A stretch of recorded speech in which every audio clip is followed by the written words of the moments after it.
మన సంస్కృతి మన సాంప్రదాయాలు ఎప్పటికీ మనతోనే ఉండాలి.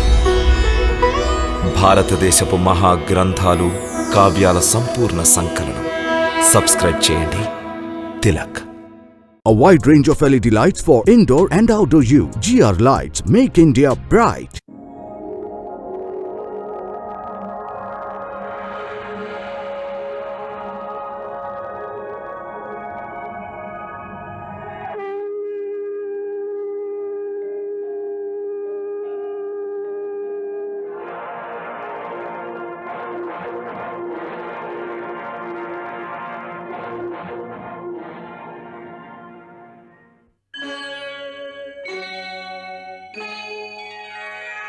Krishna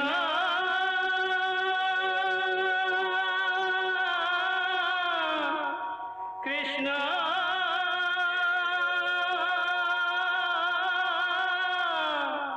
Hare Krishna Hare Hare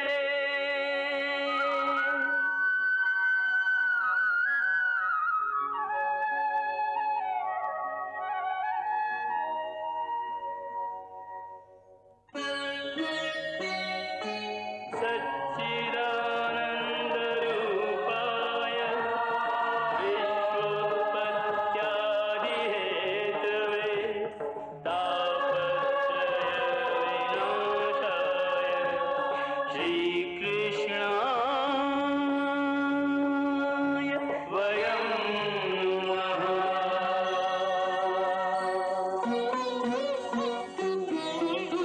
Shrikrishna Govind हरे मुरारे हे नाथ नारायण वासुदेव हरे कृष्ण राधे कृष्ण राधे राधे कृष्ण कृष्ण हरे नाथ राधे कृष्ण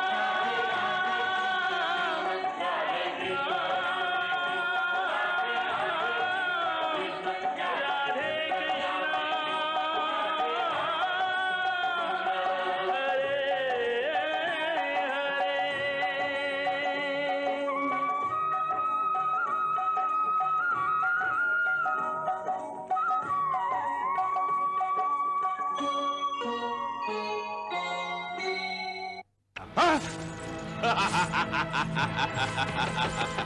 మత్యం మన వలలో చిక్కింది చాణు.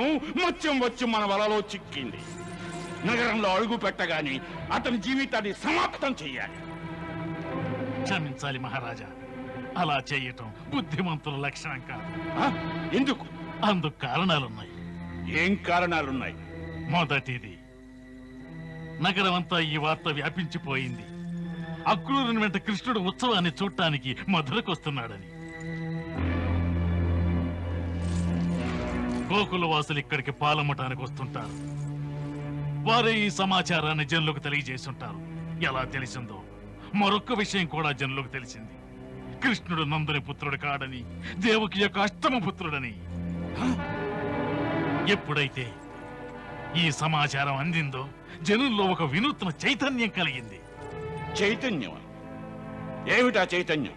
అది పాత పాటే. అతడు దేవకి అష్టమ సంతానం అయితే అతడే జగద్రక్షకుడని వారు వత్సరాల తరబడి ఎదురు చూస్తున్నారుగా. మళ్ళీ అదే పాట. లోకరక్షకుడు లోకరక్షకుడు లోకరక్షకుడు. ఎవడైనా వాడి నామాన్ని స్మరిస్తే వాడి నాలుకని ఖండించడం అసాధ్యమా? సుసాధ్యమే. వారందరి నాలుకలు ఖండిస్తాం. మరి మహారాజా, ఒక్క విషయం మరువకండి. ఈ సమయంలో తమ ఆహ్వానంతో ఎన్నో దేశాల నుంచి రాజులు సామంతులు విచ్చేశారు. వారే కాక బయటి రాజ్యాల నుంచి కూడా ఎంతో మంది జనులు ఉత్సవం చూడటానికి వచ్చి మధురా నగర వీధుల్లో తిరుగుతుంటారు. వారక్కడుండగా వారందరి సమక్షంలో మనం మధురా నగర వాసులు ఎలా హింసించగలం? హింసిస్తే ఒక భయానక పరిస్థితి రావచ్చు. దాన్ని చక్కదిద్దటం అసంభవం కావచ్చు. మరి మరి మనం శత్రువుని ఎలా చంపగలం చాణూర్? ఎలా చంపగలం? మహారాజా, కాస్త ధైర్యం వహించండి. ఇది క్రోధానికి కాదు, ధైర్యానికి సమయం. ధైర్యానికి. యోచించండి. తమ పరమ శత్రువు ఇప్పుడు స్వయంగా తమ వలలో చిక్కుకోవడానికి వస్తున్నాడు. అతన్ని శాంతంగా లోనికి రానివ్వండి. అతడు రాగానే గొర్రెల మందల్లా మధురవాసులు అతని దర్శనానికి ఎగబడతారు. వారిని ఆనందించనివ్వండి. అతనికి జై జయధ్వానాలు చెయ్యనివ్వండి. ప్రజలందరూ అతనికి జయ జయధ్వానాలు చేస్తుంటే మనం చేతకాని వాళ్ళలాగా చోద్యం చూస్తూ కూర్చోవాలా? లేదు మహారాజా, చోద్యం చూస్తూ కూర్చోవద్దు. మరి తమ తరఫున తమ మంత్రులు అతనికి రాజకుమారునికి ఇచ్చే స్వాగతం ఇస్తారు. నేటి రాత్రి అతనికి ఒక సుందర అతిథి గృహం ఇస్తారు. జనుల ఉత్సాహం కొంతసేపే ఉంటుంది. అతనికి ఈ విధంగా స్వాగత సత్కారాలు జరగటం చూసి మధురవాసులు శాంతిస్తారు. వెళ్లి తమ తమ గృహాల్లో విశ్రమిస్తారు. ఆ పైన హస్తలాగవని చూపిస్తా మహారాజా. అర్థమైంది చాను, అర్థమైంది.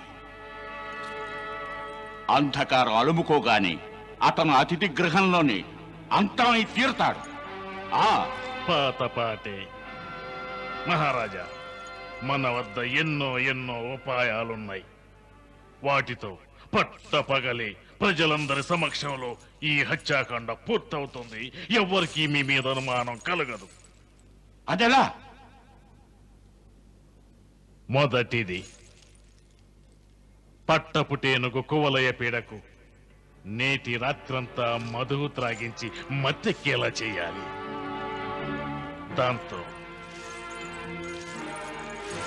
దాంతో రేపు ఉదయాన కృష్ణుడు నగర ప్రవేశ ద్వారం చెంతకు రాగానే కువలయ పీడను అతనిపై ఉసిగొల్పాలి. రెప్పపాటు కాలంలో అతని తొండంతో చుట్టి తన కాళ్ళ కింద వేసి నలిపివేస్తుంది.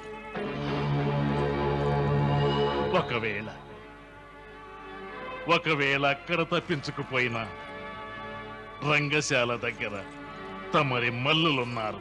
ఒక్కొక్కరు 1000 ఏనుగుల బలం కలవారు. వీరత్వ ప్రదర్శన కోసం గోదాలో దిగాలంటారు. ఒకవేళ అతడందుకు నిరాకరిస్తే ప్రజల దృష్టిలో చులకనవుతాడు. ఒక వీరుణ్ణి ఎదిరించలేని వాడు జగద్రక్షకుడా అంటారు. ఒకవేళ అతడు పోరాటానికి సిద్ధపడితే మృత్యువాసనమైనట్టే. మహారాజా, తమరి మల్లులలో కేవలం ముష్టికుడు మాత్రం చాలు కృష్ణుణ్ణి మృత్యు కౌగిలిలో పడవేయటానికి. మరో మల్లుని అవసరమే రాదు. ఈ సర్వం ప్రజలందరి సమక్షంలో జరుగుతుంది. కృష్ణనామం చెరిగిపోతుంది. సెహవాష్ సెహవాష్ చాను, సెహవాష్. చక్కటి యోచన. పాము చావాలి, కర్ర విరక్కూడదు. అవును మహారాజా, చక్కటి యోచనే. అస్త్రం 1, ఫలితాలు 2.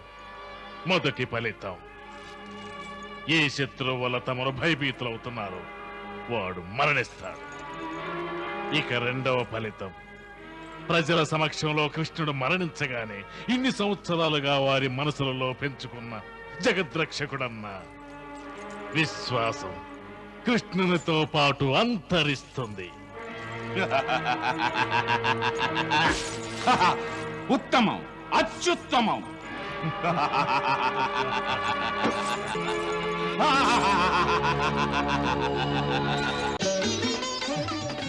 అయ్యా అయ్యా, ఆయన వస్తున్నారు. ఎవరు? జగద్రక్షకుడు. ఏ జగద్రక్షకుడు? మన జగద్రక్షకుడు దేవకి అష్టమపుత్రుడు. నిజమా? దేవకి అష్టమపుత్రుడా? అవును, అష్టమపుత్రుడు కృష్ణుడు. అతని పేరు కృష్ణుడు. కృష్ణుడా? ఆ, ఆ. దేవకి అష్టమపుత్రుడా? జీవించే ఉన్నాడా? అవును, అతన్ని గోకులంలో దాచి ఉంచారట. అక్రూరుల వారు కృష్ణుణ్ణి వెంట పెట్టుకుని వస్తున్నారట. గోకులవాసులు చాలా గొప్ప పని చేశారు. ఏమిటి? వాళ్ళు ఇన్నేళ్ల నుంచి ఆ బాలకుడిని దాచి ఉంచారట. ఇప్పుడు బాలకుడు కాడు, యువకుడయ్యాడయ్యా, యువకుడు. ఈ దినం గోకులం నుంచి వచ్చిన 2 యాదవులు అన్నదాన్ని బట్టి అటువంటి అందగాడు ఈ ముల్లోకాల్లో ఎక్కడ చూసినా కనపడ్డట. ఏమనుకుంటున్నావు? భగవంతుని అవతారం కదా, దేవతలు అలాగే ఉంటారని చెప్పుకుంటారు. కాదు, దేవత కాదు, భగవంతుడని చెప్పు. భగవంతుడని. భగవంతుడు అవతారం గనకనే దేవతలంతటి వారు కూడా ఆయనకి తల వంచి నమస్కరిస్తున్నారు. ఆహా, ఎంతటి అదృష్టం మనది! నేడా అలౌకిక దివ్య రూప దర్శనం కలగబోతోంది.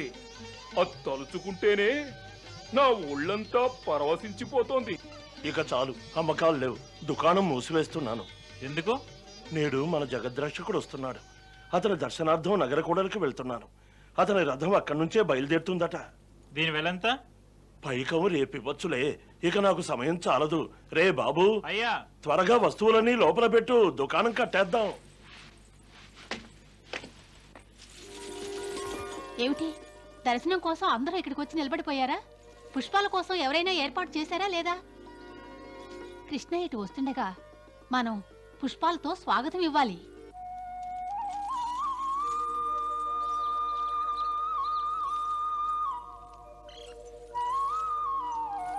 త్వరగా కానీ ఇవే, రథం వచ్చే వేళయింది. ఉండవే కొయ్యాలిగా మరి.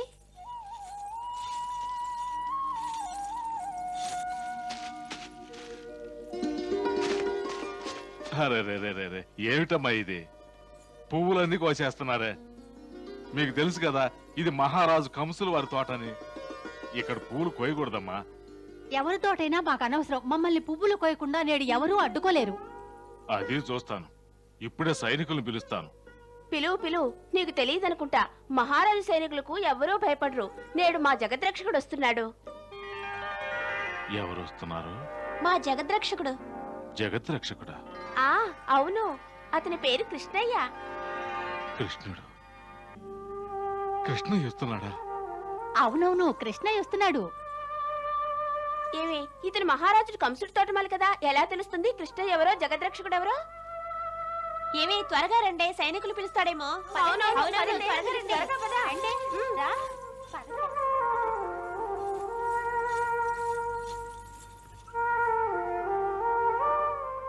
వస్తున్నావా? నా ప్రణామాలు స్వీకరించు.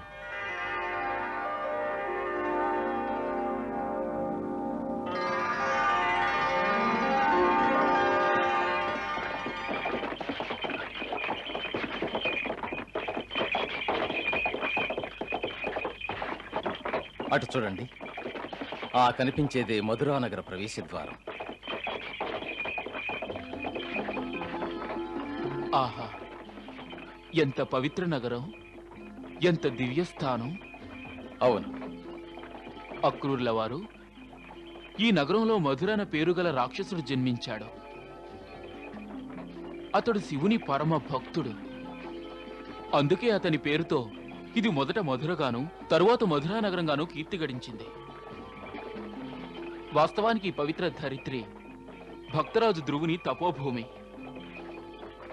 ఇక్కడే ఆ మహాబాలకుడు ఎంతో తీవ్ర తపస్సు ఆచరించటం వల్ల సాక్షాత్ భగవంతుడు తన చతుర్భుజ రూపంతో ఆ బాలకుని సమక్షాన ప్రత్యక్షమయ్యాడు.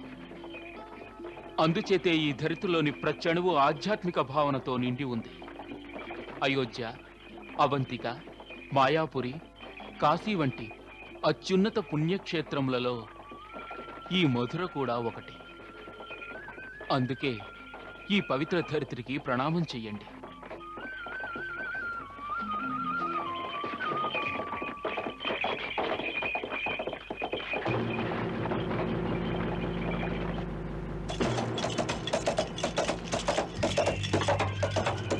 రథమాపు.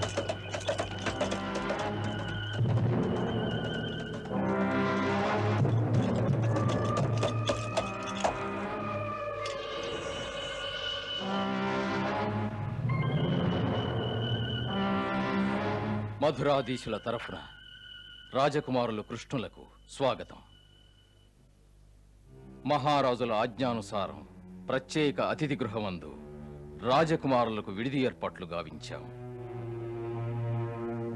స్వయంగా మహారాజుల వారు రేపుదయం రంగశాలలో తమను కలుస్తారు. చక్కని ఏర్పాట్లు. అన్నగారు, మనం అతిథి గృహమందు కాస్త విశ్రాంతి తీసుకుని తరువాత నగర శోభను తిలకిద్దాం. అవశ్యం. తమరు వెళ్ళొచ్చు.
అడుగు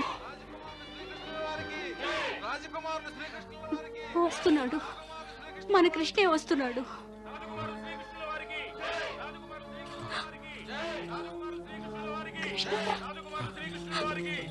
కృష్ణయ్య, అదిగో కృష్ణయ్య, కృష్ణయ్య. దేవకి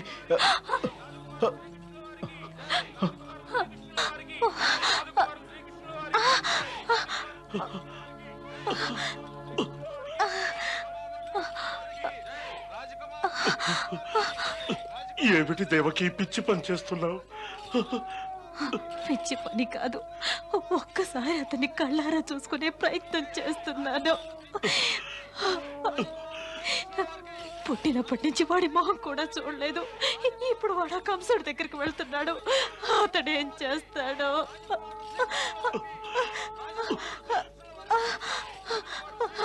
నాకేం తెలియడం లేదు. నాకు వాడి మొహం చూసుకునే భాగ్యం ఉందో లేదో. అందుకే వాడు కనపడతాడేమోనని చూస్తున్నాను. లేదు, మనం ఎంత పాపం చేశామో ఆ ద్వారం చెంతకు పోలేకున్నాం. మనం ఉన్న చోటకి అది ఎంతో దూరంలో ఉంది, ఎంతో ఎత్తులో ఉంది దేవకి.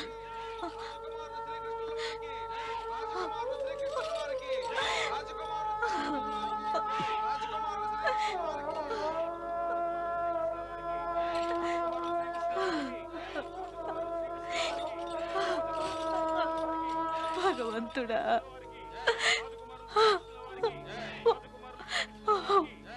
మాత హృదయాన్ని ఇలా పరీక్షిస్తున్నావా? ఇలా పరీక్షిస్తున్నావా? భగవంతుని మీద విశ్వాసం ఉంటే అతని శక్తి మీద కూడా విశ్వాసం వచ్చు. చూసావా దేవి, ఇది ఎంతటి అద్భుతమో. కంసుని నగరంలో కృష్ణుడికి జయ జయధ్వానాలు వినవస్తున్నాయి. కృష్ణుడికి జయ జయధ్వానాలు వినిపిస్తున్నాయి. కృష్ణుడికి జయ జయధ్వానాలు వినిపిస్తున్నాయి.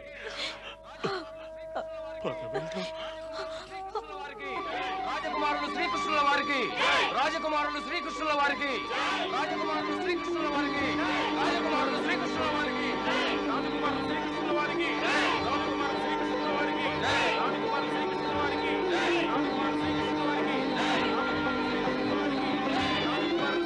వారికి, రాజకుమారులు శ్రీకృష్ణుల వారికి,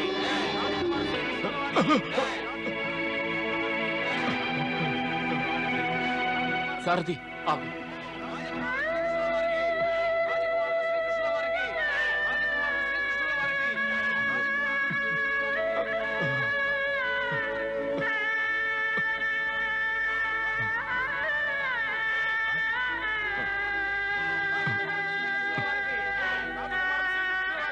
ఒకనాడు దుఃఖం ఆగక మహర్షి గర్గుల వారిని ఒక విషయం అడిగాను. ఏ పాప కారణం వల్ల నాకు ఈ జన్మలో ఈ వృత్తి దొరికిందని. నా బ్రతుకుని వెళ్ళదీయటం కోసమై ప్రతిదినం పుష్పాలను మాలగా కట్టి ఆ పాపి కంసుని కంఠంలో వెయ్యవలసి వచ్చింది అని. దానికి ఆయన అన్నారు, నీ పాపకర్మ సమాప్తం అయ్యింది, నీకు మళ్ళీ పుణ్యకర్మ ప్రారంభమైంది. నీ ఈ చేతులతో జగత్తునే కాపాడే ఆ కృష్ణయ్య మెడలో పూలమాల వేస్తావని. నేడు వారి వాక్కు నిజమైంది. నా జన్మ సఫలమైంది, నా జన్మ సఫలమైంది మహానుభావ. లేవండి, నా జన్మ సఫలమైంది. లేవండి. ఇక నుంచి తమ చేతుల మీదుగా తయారు చేయబడిన పువ్వుల మాలని ధరిస్తాను.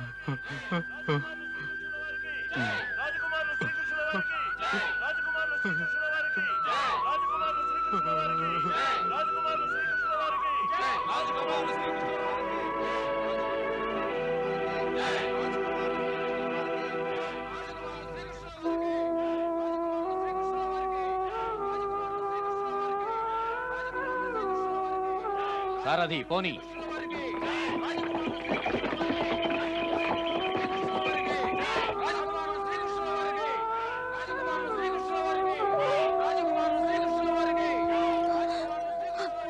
ఎటు వెళ్ళి ఉంటాడు, ఎటు వెళ్ళి ఉంటాడు? అగ్రజులు తిన్నగా రాజభవనానికి తీసుకువెళ్ళుంటారు. అగ్రజులు అతనిని ఏం చేస్తారో, ఏం చేస్తారో, అతనిని ఏం చేస్తారో. గతాన్ని విస్మరిస్తున్నావు దేవి. ఆనాడు ఆకాశవాణి చెప్పినదే ఆ సమయం ఆసన్నమైనదనిపిస్తోంది దేవి.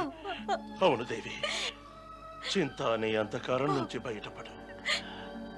ఆశాకిరణాలు ఉదయించబోతున్నాయి, ఆశాకిరణాలు ఉదయించబోతున్నాయి.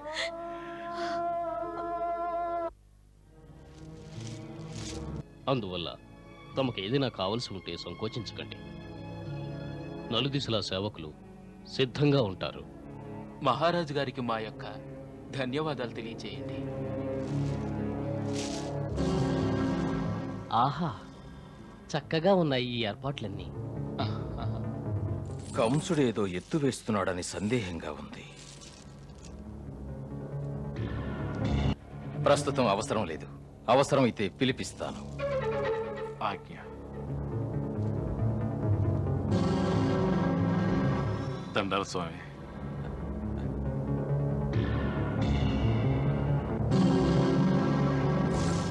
విశ్వేశ్వర,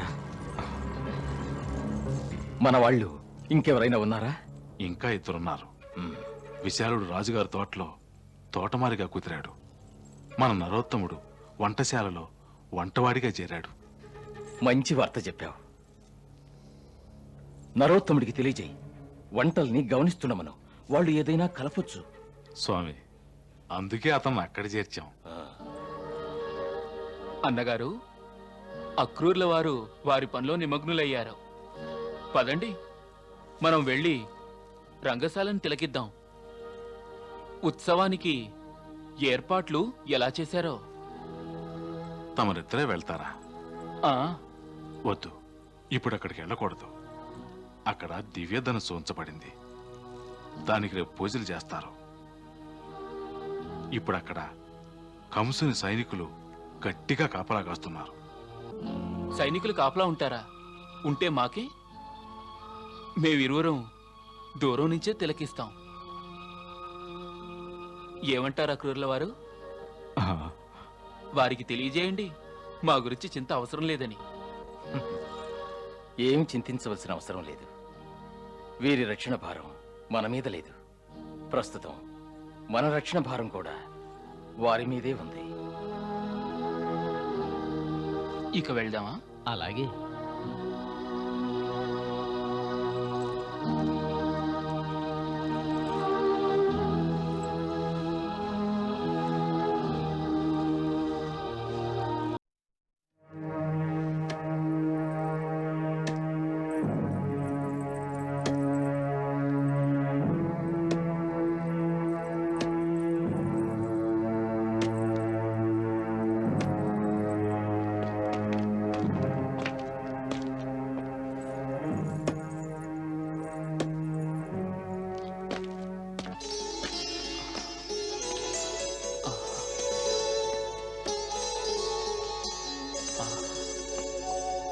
ఆహా, ఎంత మధురమైన సుగంధం. అన్నగారు, ఈ సుగంధం ఎక్కడి నుంచి వస్తుంది? సుగంధమా? సుగంధం వెదజల్లే వస్తువేది ఇక్కడ లేదే. అటు చూడు, ఓ కుబ్జ వస్తోంది.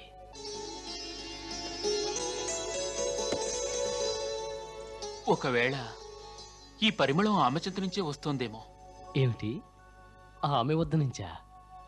ఆ, ఈ పరిమళం ఆమె చెంత నుంచే వస్తోందన్నగారు. అలాగా? పదండి, వెళ్ళి చూద్దాం. వెళ్దాం.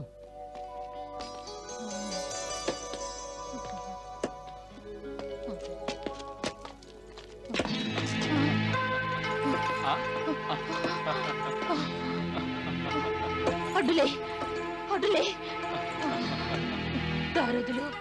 ఎందుకు వదలాలి? నీ పూల సజ్జలోంచి దివ్యమైన సుగంధం వస్తోంది.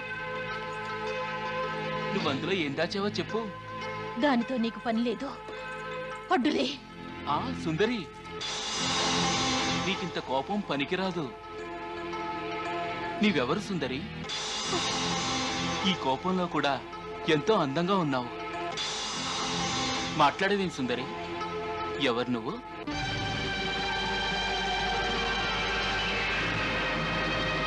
నువ్వు నువ్వు నన్ను సుందరి అన్నావా? చెప్పు. ముందు ముందొక్క మాట చెప్పు. ఇంత నిర్దయుడవు ఎవరు నువ్వు? ఒక కురూపి గూని స్త్రీని సుందరి అని సంబోధించి పరిహాసం చేస్తున్నావు. లోకులంతా నన్ను కుబ్జా అని పరిహాసం చేస్తుంటే అది విని దుఃఖితురాలినై ఇలా ఒంటరిగా నిర్మానుష్యమైన వేదుల గుండా వెళ్తున్నాను. ఎందుకంటే ఆ కఠోర శబ్దాన్ని పదే పదే విని భరించే శక్తిని కోల్పోయాను గనుక. అయినా తప్పడం లేదు. నేనెంత ఒదిగి వెళ్తున్నా ఏదో ఒక వంక నుంచి ఈ కఠోర వచనాలకు గురవుతూనే ఉన్నాను. అదిగో ఆ కుబ్జ వెళుతోంది అని పరిహాసం చేస్తారు. వారి వ్యంగ్యానికి దుఃఖించాను, వారి అపహాస్యాలను సహించాను. ఎందుకంటే అది నిజమే, నేను కుబ్జని కనుక.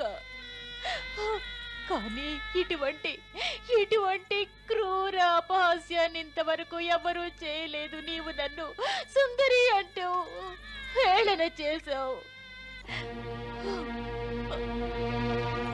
ఇంత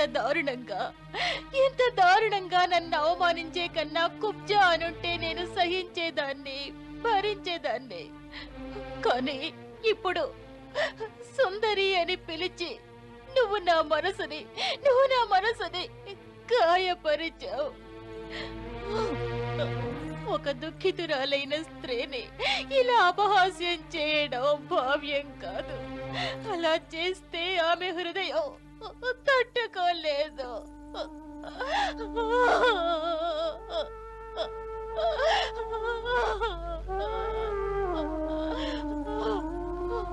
పరిహాసానికి అన్న మాట కాదు సుందరి. మేము వచించినది కఠిన సత్యం. ఏది సత్యం? ఈ గోని శరీరం, కురూపి ఆకారం నీ మనసుకి సుందరంగా గోచరిస్తున్నాయా? దేవి, మాకు దేహ సౌందర్యం ముఖ్యం కాదు. మాకు కావలసింది ఆత్మ సౌందర్యం. నీలో ఉన్న సుందరమైన ఆత్మను లోకులు తిలకించలేరు. మేము మాత్రం నీలో ఉన్న పవిత్రమైన ఆత్మనే తిలకిస్తున్నాం. అందుకే మేము సుందరి అని పిలిచాం.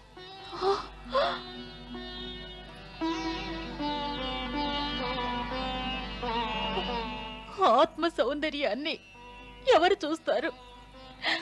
శారీరకంగా కురూపిని కదా, లోకులు శరీరాన్నే చూస్తారు. శారీరకంగా కురూపితనం, సౌందర్యం ప్రాణికి తన కర్మానుసారం ప్రాప్తిస్తుంది. ఇది శాశ్వతం కాదు. ఈ సౌందర్యము శాశ్వతం కాదు. ఈ కురూపితనము శాశ్వతం కాదు. వృద్ధాప్యం వస్తే ఎంతటి సుందర శరీరమైనా కృషిస్తుంది. పాపకర్మలకు విమోచనం కలిగి పుణ్యకర్మల సమయం ఆసన్నమైతే ఎటువంటి కురూపి శరీరమైనప్పటికీ పూర్ణ కమలం వలె సౌందర్యాన్ని సంతరించుకుంటుంది. మేము అదే చూస్తున్నాము. నీ కురూపి శరీరానికి అంత్యకాలం సమీపించింది దేవి.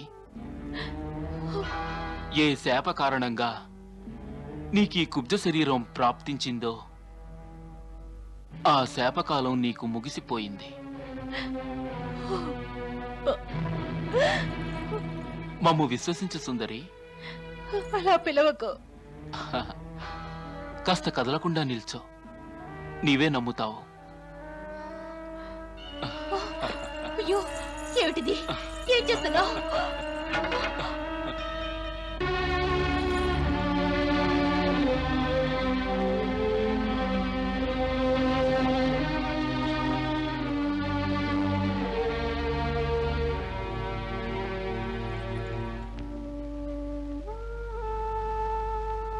ఈ చందనం, ఈ సుగంధ ద్రవ్యాలు మహారాజు కోసం తీసుకువెళ్తున్నాను. ఇవి మట్టి పాలైపోతే అతడు నాకు శిరచ్ఛేదం చేస్తాడు. ఎవరి చేతిని మేం పట్టుకుంటామో వారికి మహారాజు కంసుడు ఎటువంటి అపకారమూ చెయ్యలేడు.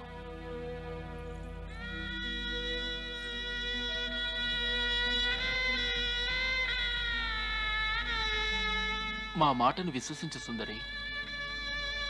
మా వద్దకు వచ్చిన తరువాత ఇక మహారాజు కంసుని వద్దకు వెళ్ళవలసిన అవసరం లేదు. ఈ సుగంధ ద్రవ్యాల గురించి చింత అయితే ఆ పూల సజ్జన మాకివ్వు. ఈ సుగంధ ద్రవ్యాలు మాకు కావాలి.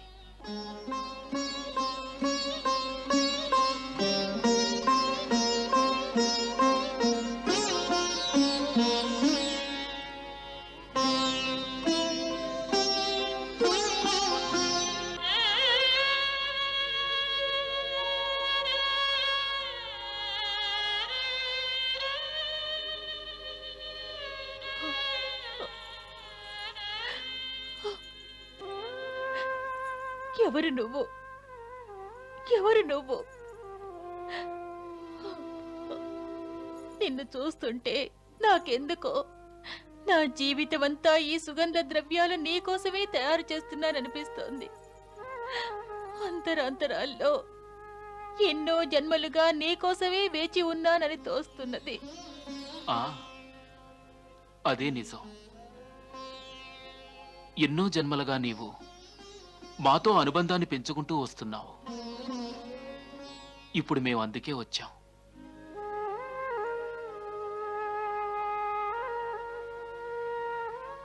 నువ్వెవరివో నాకు తెలియదు. మరి నా ఆత్మ అంతరాలలో ధ్వనిస్తున్నది.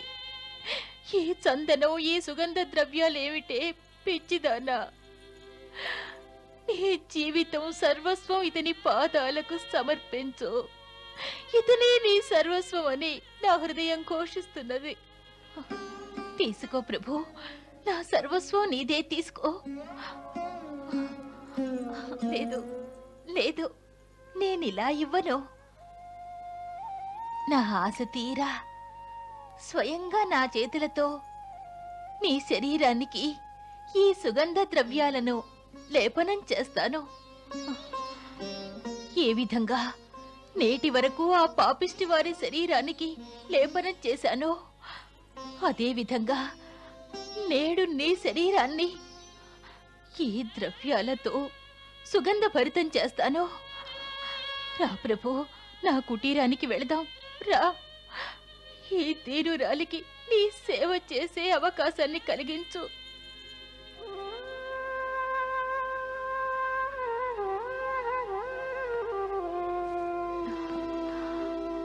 అలాగే, తప్పకుండా. మరి మీ మహారాజు ఆగ్రహించరా? మీకు శిరచ్ఛేదం చేస్తేను? ఎవడు మహారాజు? నిన్ను చూసిన తరువాత నాకు మరెవ్వరూ మహారాజు అనిపించడం లేదు. నువ్వే నాకు రాజువి. ఇప్పుడు నా ఆత్మ అంతరాలలో కేవలం నువ్వే నిండి ఉన్నావు, మరేదీ లేదు. ఒక మనోహరమైన తేజస్సు. ఆ వెలుగులో పరిపూర్ణంగా మనసారా మునిగి లీనమైపోతున్నాను. ఇహపరాలు ఇక నాకు అవసరం లేదు.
సుందరి, మేమన్నాంగా నీ కురూపి రూపం అంతమయ్యే సమయం సమీపించిందని.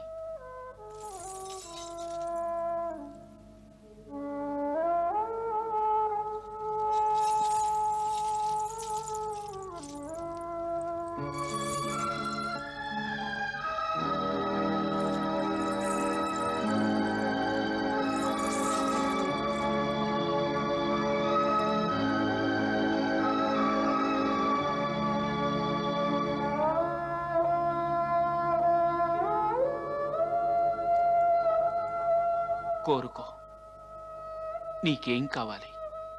ప్రభో, తమరిని తప్ప మరేం కోరుకుంటానో. తమరు స్వయంగా నా మనోమందిరంలో ఆ భావన కలిగించారు. తమరు నా కుటీరానికి వస్తే అప్పుడు స్వయంగా నా హస్తాలతో తమ శరీరం అంతా పరిమళ ద్రవ్యాలతో సుగంధభరితం చేస్తాను. గోపాల, నా ఈ అభీష్టాన్ని నెరవేర్చితే చాలు. మరే కోరిక నాకు లేదు, మరే కోరిక నాకు లేదు. మేము నీ వాంఛితాన్ని నెరవేరుస్తాం. మేం వాగ్దానం చేస్తున్నాం. మాకు నీవు ఈ సేవ చేసే అవకాశాన్ని తప్పక కలిగిస్తాం. మేమే స్వయంగా నీ కుటీరానికి వస్తాం. నిజానికి మేము నీ పూర్వజన్మలో నీకు రుణపడ్డాం. మా రామావతార సమయంలో మేము ధరిత్రిపై అవతరించగా నీవు మాకై మహా కఠోర తపస్సు ఆచరించావు. ఆ తపో ఫలితం నీకు ఈ జన్మలో అవశ్యం లభిస్తుంది. కానీ నేడు కాదు.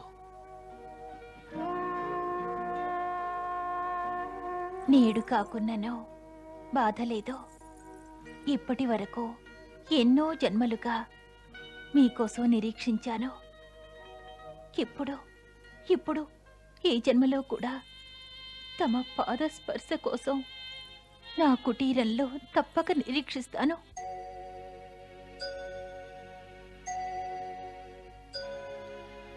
దేవుని పదముల వ్రాలి వినయమున ప్రణమిల్లి మదిలో కోరిక తెలిపే స్వీకరించమని వేడే.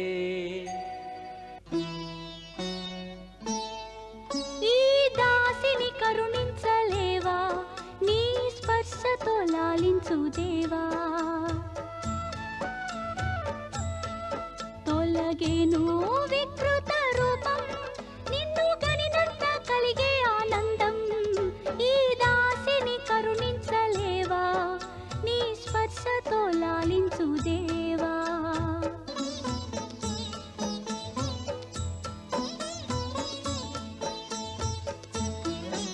ఏ జన్మనైనా అంతర్యామి ప్రేమ రుణమే మరువని స్వామి శబరి ఆనాడు రాముని కోసం వేచి పొందేను దర్శన భాగ్యం ఆ రీతిని నీ రాక కోసం వేచి చూడాలి నీ దివ్య రూపం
మీ ఇద్దరు ఇక్కడికి ఎందుకు వచ్చారు?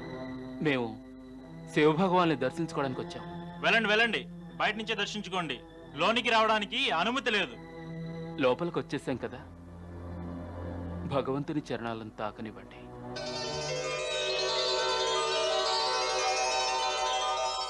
తమరైనా చెప్పండి పూజారి గారు, మేము శివునికి పరమ భక్తులం.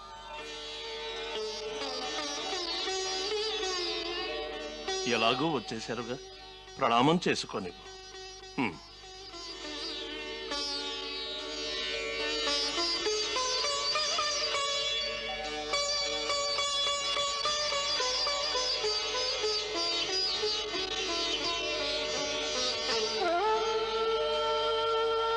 ఆహా, ఎంత భవ్య ధనుస్సు! అయ్యా, దీని యజ్ఞమేనా జరగబోతోంది? ఇది భగవానుడైన శివుని ధనుస్సు. దీని నిమిత్తమే రేపు మహేశ్వర యజ్ఞానికి ఏర్పాట్లు జరుగుతున్నాయి. నేను దీనిని తాకి చూడవచ్చా?